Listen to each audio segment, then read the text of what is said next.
Қайрат Әділкерей Құрманғазы күйші атамыздың әруағын қорлаған деген баппен сотқа кетпек болып жатыр.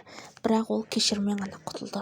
Құрманғазы атамыз туралы айтқан пікірім қатты талқыға түсіп жатыр. Тіпті Орал қаласынан ақсақалдар, алқа билері жиналып, маған осы видеодағы айтылған сөзге қатты наразылық білдіріп, тіпті сотқа бермек екен.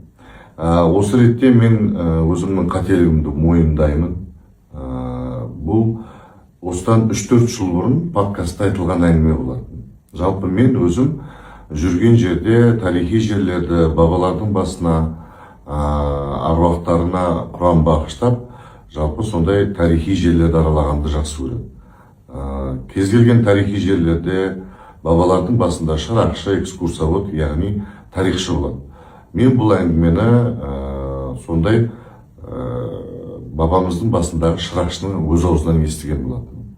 Менің қателігім сол шырақшының әңгімесін басқаша форматта жеткізген, яғни жастар тілде дөрекі форматта жеткізген. Оны мен мойындаймын, ол менің үлкен бір қателігім. Енді подкаст білесіздер, өте бір еркін форматта жүргізілетін сұхбат, сондықтан да өзімді кішкене еркінсіп, эмоцияға беріліп, осы бір естіген өзімнің информациямды қате дұрыс емес жеткізген. Сондықтан да мен оралдық ақсақалдардың талабын орындауға дайынмын. Осы 1-2 күндікте, яғни 15 ақпанда осы Астрахан еліне барып, Володар ауылына, яғни ауданына барып, бабамыздың басына барып, құран бағыштап,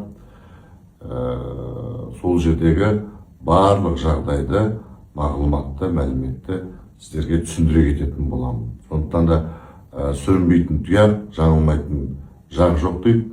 Сіздерден кешірім өтінемін, және де бұйыртса бабамыздың басына барған кезде тағы да толыққанды видеоны сіздерге түсіріп жеткізетін боламын.